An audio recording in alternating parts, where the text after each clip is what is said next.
Let's start with media information literacy. Talk to us why you think it's important to have this kind of conversation and what will be the impact of the society when it comes to media information literacy. This is very important because everything that happens in the world today has to do with media and information. So, and media has gone beyond your traditional media of your regular radio or TV station like we have now, and has gone beyond, to especially the digital space. That's why this year's edition is focusing on the digital space. Take, for instance, war that is going on now. There are bigger wars happening on the digital space than the real one we see between Israel and Hamas or whoever, Russia, Ukraine. The bigger war, in fact, these wars even start from the digital space. So that's why it's very important. And most of the time, the proponents of, let me say, this evil, in quote, do that by spreading all sorts of misinformation. So they lure people into believing things that don't exist. Just like Blessing was saying just now, take the Israel-Hamas war, and a lot of, in fact, this was the one in which the mostly was propagated through social media. A lot of the things that were shown on the first day of the war were not true. Those videos, pictures were from video games, even video games. You could even take pictures from some movies, and with AI today, you could do anything. You could take someone's picture and clone the person's voice also, and then it would be as if this person is saying something, but it's not true. And that is the kind of propaganda. So once you see something and you don't verify, the next thing you take action. People are already on the streets. People are already dead before you now know that, oh, this is not true. And then someone, when you've already taken action, the next thing is for the other person to retaliate. And then that's how it spreads. So it does not stop. So that's why it's very, very important. And let me also note here that UNESCO, that started this media literacy week thing, was because of bilateral relationships, like all these kind of things we are seeing today.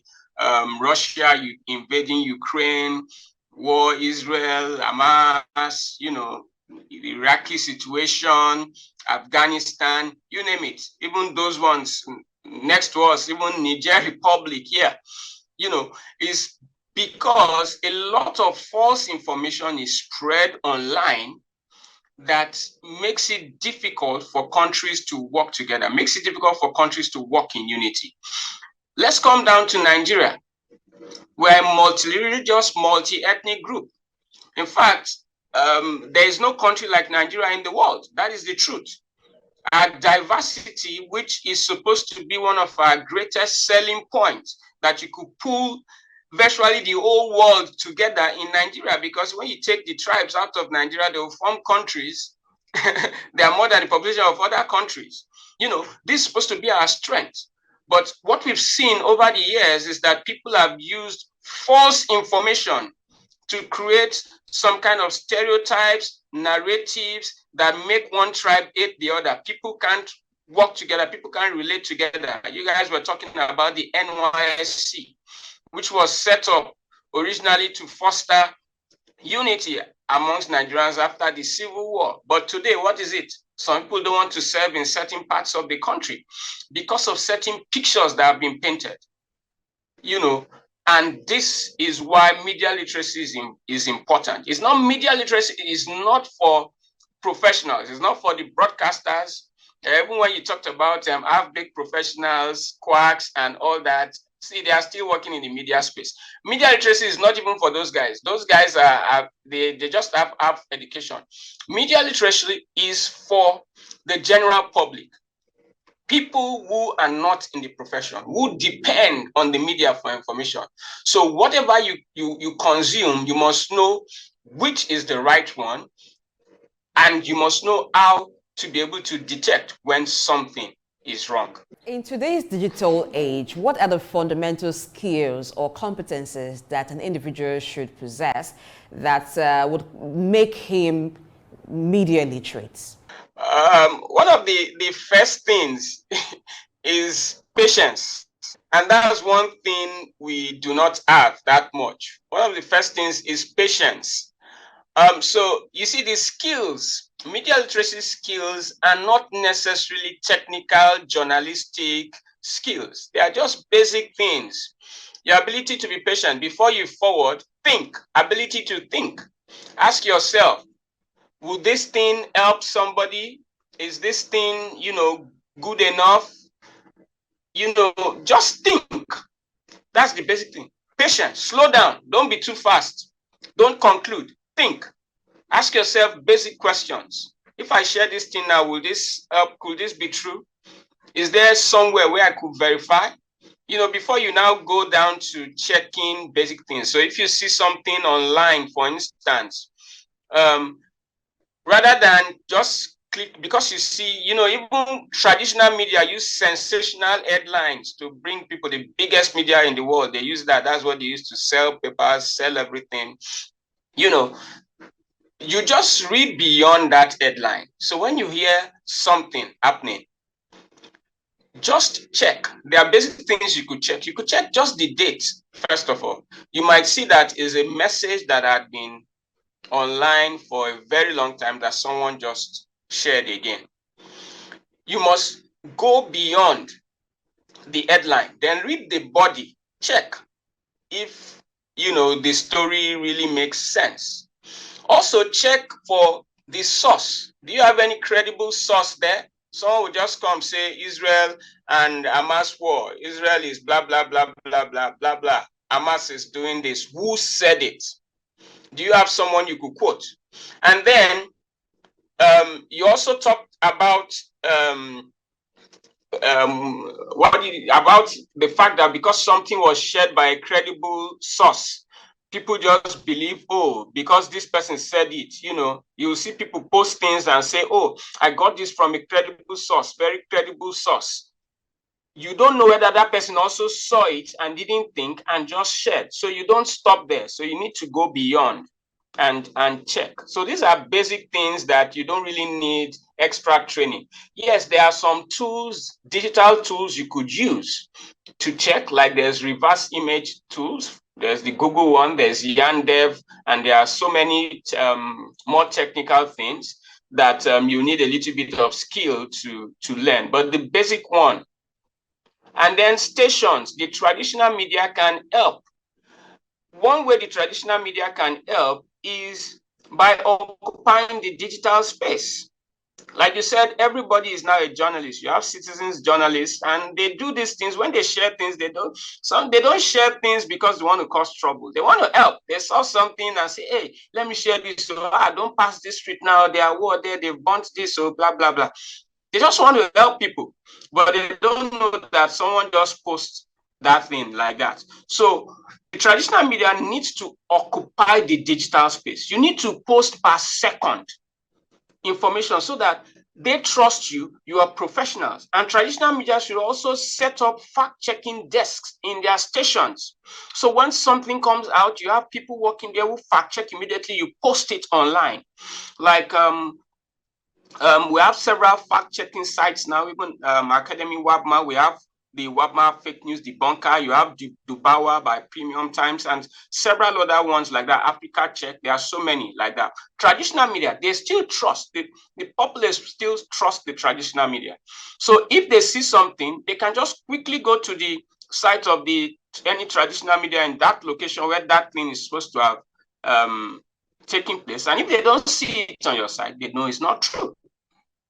So that's one way. There are other things we need to talk about where the government can come in, where multilateral companies can come in. For instance, every company can organize fact-checking training for their staff. Invite me, invite us, we come, we train them how to use those digital skills to fact-check.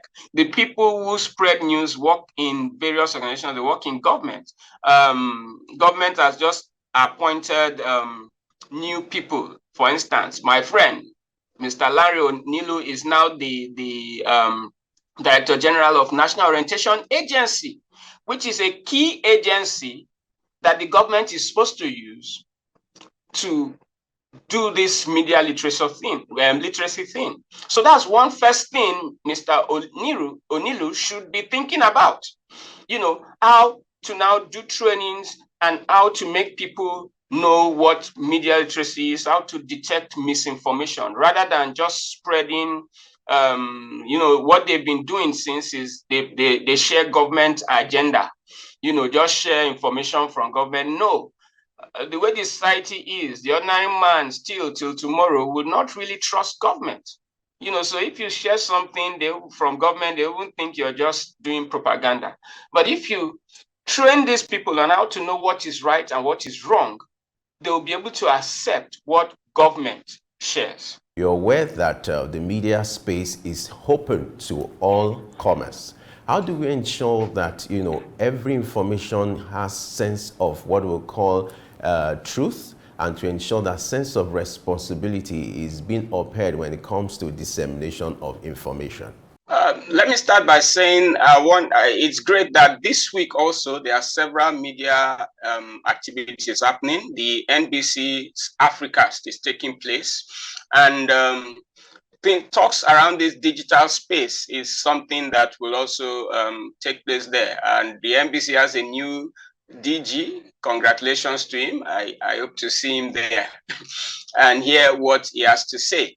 The truth is, when we know what broadcast and media is all about, and that's why we have organizations like the NBC to regulate, it's that profession, it's called the fourth estate of the realm.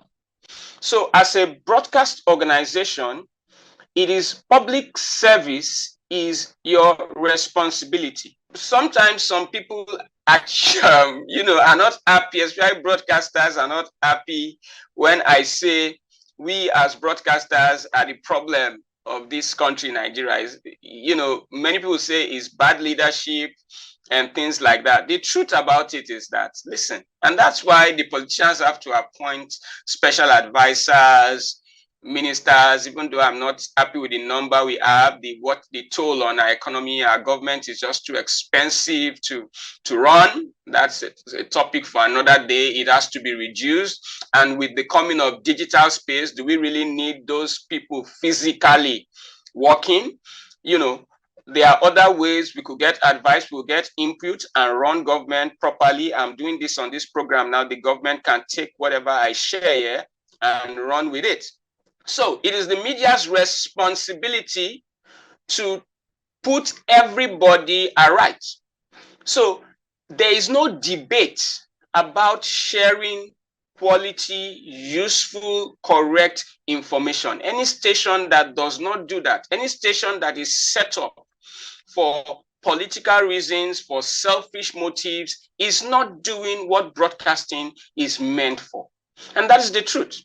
The way the licensing scheme is in Nigeria is such that there is no clause that makes the owner of a station to have, to be a professional. And there's no clause also that says while submitting that license, he should ensure that in his board or whatever, he has a professional, there. None. So people set up stations for all kinds of reasons, and then everybody just goes on there and causes a lot of problems. So that has to be reviewed also. So, but there is no question. Any station is meant to put out the right information. So for a station, what you need to do with today's digital space and misinformation that's going on, first thing is to set up a fact-checking desk. If you don't have one, invite me, I'll help you set one up. 2, every station must have a concrete training plan. Now, new broadcasters come in every day. Now, we have loads of station, proliferation of station licenses every day. We don't have professionals anymore. The industry can't pay salaries, so a lot of the professionals move on to multilateral companies, NGOs, to be communication managers, advisors. So who's going to train these young ones? Now, stations just take the young ones and they throw them on air and they pick anything from social media and they run with it. Many newsrooms in Nigeria are just copy and paste. which is not supposed to be. So every station needs to have that training plan. So we challenged the NBC before, and the NBC is setting up their own academy, but they are already existing academy. We have WABMA, we have the Broadcast Academy, we have the TV colleges. Now, it could also be part of the licensing scheme and the regular code of operations for broadcast organizations that you must submit your annual training plans and follow it through. So staff are trained regularly on how to fact check, how to put out the right information. All these things, when media once you do these things, set up your fact checking deck, set up training programs, you find out that this thing will stop. Occupy the social media space. Every station now should be running social media first. Before this program goes on air, it has to be on social media first. And then after, you continue the discussion there, because that's where the populace lives now. All right. In trying to fact check, and it's not about or an information, are there set common challenges that people face? And if there are, what are they?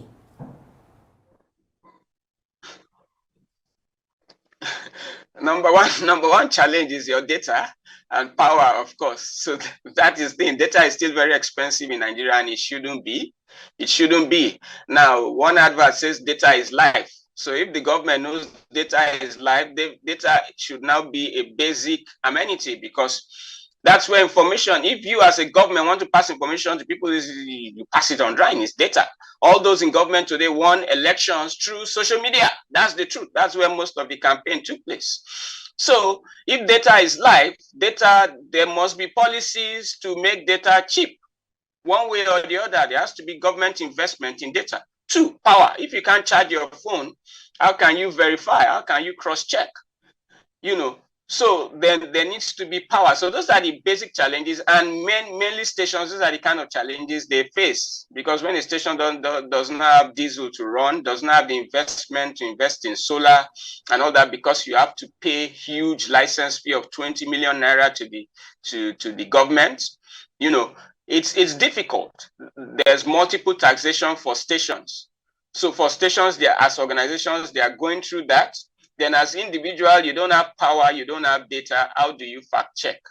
And then you don't have funded trainings that you could attend. The US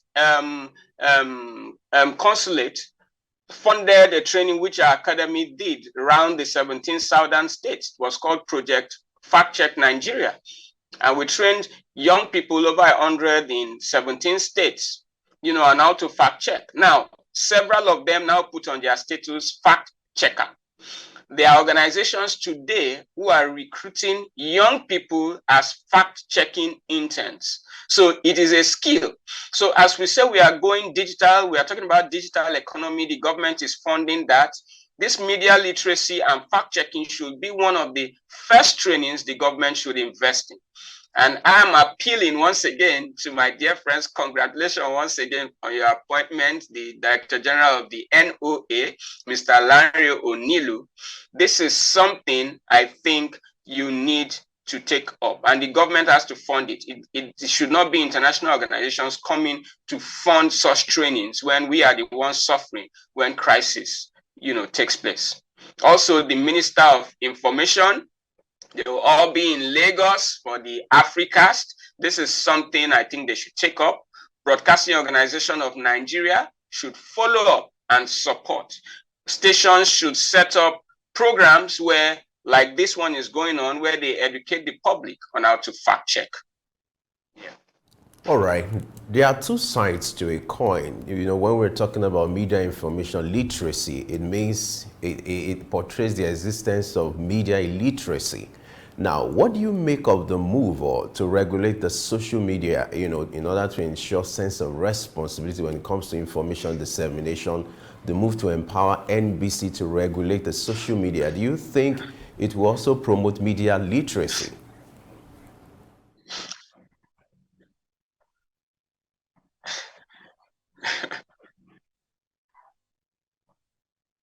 Regulating social media is a wrong move. I do not support it in any way. What you need to do instead of regulating is occupy the space. You said it earlier. If people are waiting for government to share information and the government is not sharing, who will help you share now?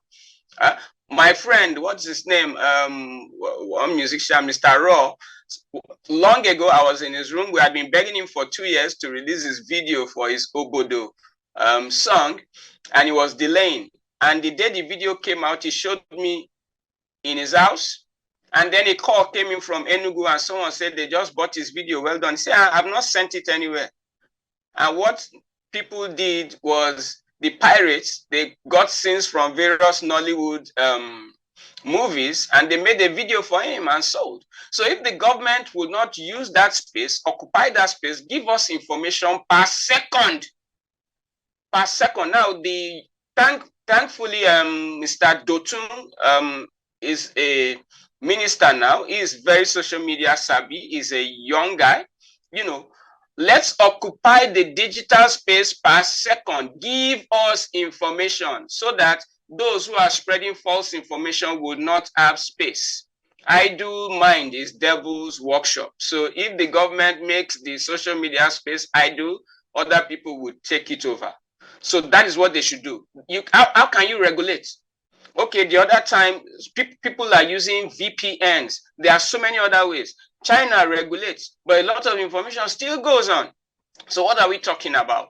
So it's not about regulating, because when they talk about regulating, when it's time for the politicians to use it to do propaganda, fight one another and win elections, they don't talk about propagation. When they come into power, and they now start thinking about, oh, how would we gag? That's how I put it. A lot of these political parties hire people. There will be over 100 youths there spreading information for them to win elections. Why don't you train those young people so that they'll be spreading positive information? Train young people to be the advocate for Nigeria, patriotic advocates that will keep on spreading the right information and occupy the space. You try to regulate, you're wasting your time.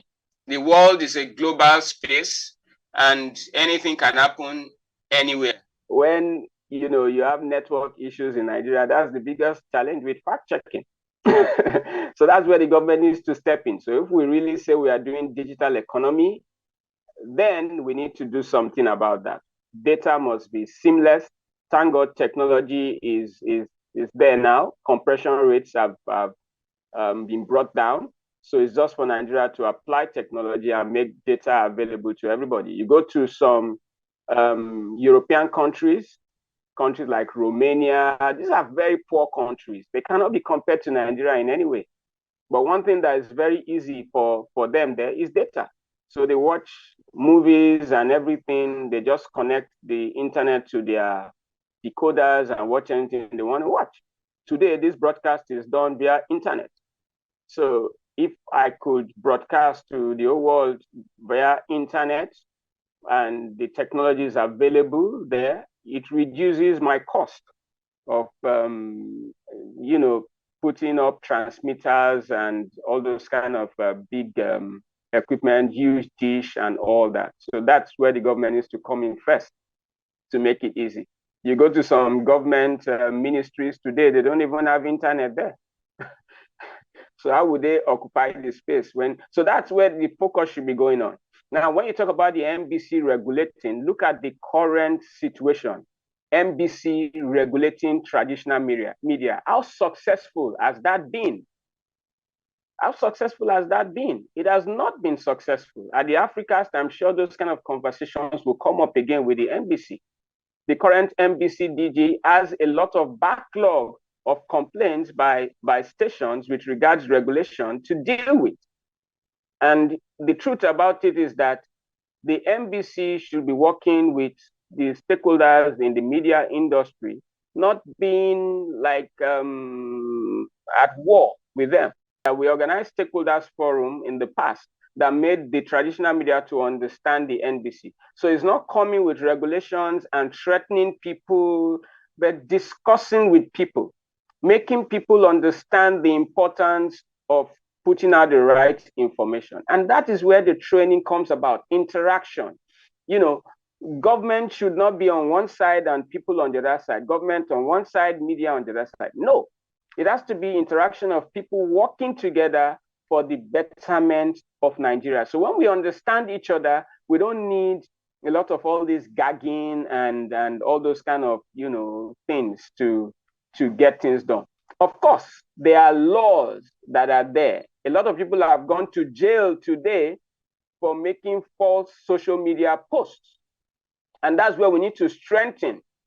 If, for instance, you post something that is not true, right? It's not true, and the police investigates and they find out it's not true, they take you to court and you face the regular law. Not trying to do things that will prevent people from posting. Currently, go check the amount of businesses that depend on social media from posts and a lot of things that go on. Also, we should also know that some of the false information, not all of them are harmful. Like, for instance, where you take some of these skit makers who are making a lot of money and bringing in a lot of foreign exchange into our economy today, they thrive on sharing certain information that may not necessarily be correct, but they've checked it and seen that, oh, this thing is just for fun. People will just laugh about it and it's not going to affect the country in any way. Now, do you want to put a regulation that stops that also? So you think about it. But if it's something that is false, definitely that person should face the law. And we have enough laws in Nigeria today to sue anybody who makes a false social media post to court and jail that person if necessary.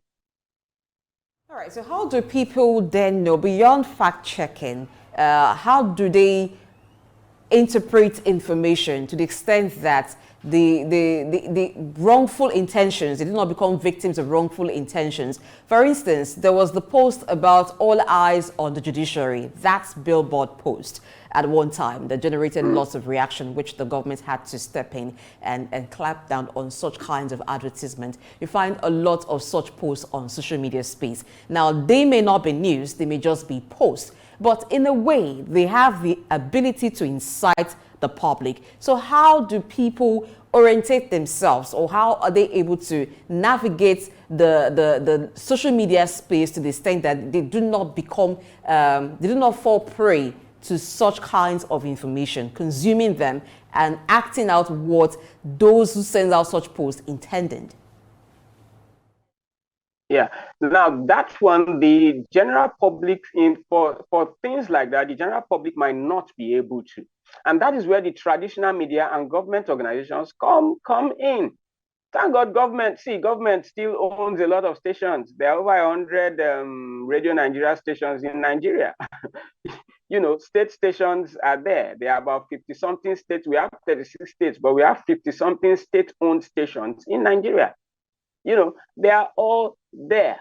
So if, for instance, someone makes a post, what you have to do as a media organization, you go find out those people, bring them on air, come explain what you really mean about this thing you just said or post, so that the general public don't start reading meanings into it.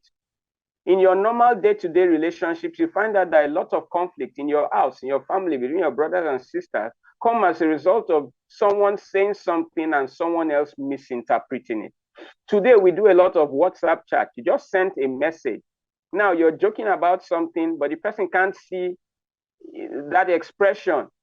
The person does not understand the context, and you see enemies, they will just block you, and then you don't become friends anymore. So that is where the traditional media needs to come in. Till today, I've not really seen any station, that example you gave, that really brought in those people to say, okay, what do you really mean? It might be something positive, but till today, we don't know because nobody has been able to explain. So the general public will not be able to, but government organizations, the traditional media, that is where you come in to help the general public so people know. And you do these things immediately. That's why I say social media, online media literacy, information is per second. per second. So all these plenty people in our government agencies, advisors and all that, advisors, have interns, have this working all over the Ministry of Information, have staff all over the country, NOAA have staff all over the country, you name them. What are you doing? The moment you see something, before it gets out and turns to something else, you interrogate it immediately and then give the people the right information. And that is what builds trust in any government. If you really want to win elections, you want people to trust you, this is the way. Communicate with these people in clear and open terms, and they would understand you and they will trust you. Nigerians are not asking for too much. I'm just telling you the truth. We are not asking for too much. In fact, we are the most generous people in the world. That's why Fela would sing Suffering and Smiling. We just ask for little. So the government can do this little by just giving us the right information. Simple. All right, to promote media literacy, do you think it would be necessary to bring in the impact or the efforts of stakeholders like parents, schools, religious leaders? What impact would they have when it comes to promoting media literacy in the society? You just said it. That's where it starts from. Charity begins at home. You know, you have Nigerians who depend on what their pastors or imams say. And so the religious bodies have to come in. And I personally have been making this call since. I've done a few of such trainings in a few religious organizations, but they need to come in. It doesn't take anything to have one Sunday or one Friday and you bring someone to talk about fact-checking, the importance of sharing information. And once again, the NOA can work on this. Now, you see, government talks about funding to do this, funding to do that. But the NOA approaches organizations and you'll be surprised, just share the vision with them and they'll give you the platform and then you reach the people. Schools also. Now, fact-checking should be part of the education curriculum. So when we talk about, improving curriculum and all that, we keep talking about some textbook kind of things. No, the curriculum in school has to be something that is helping the nation to improve. So if you see a need in the country currently, which is this lack of information, lack of unity amongst us, it's something that should be taught to primary school children. A few months ago in Ajegunle in Lagos, Unveiled local government, they organized a boot camp, costly of one of my friends, Mr. Iginla, and I was there and I trained young people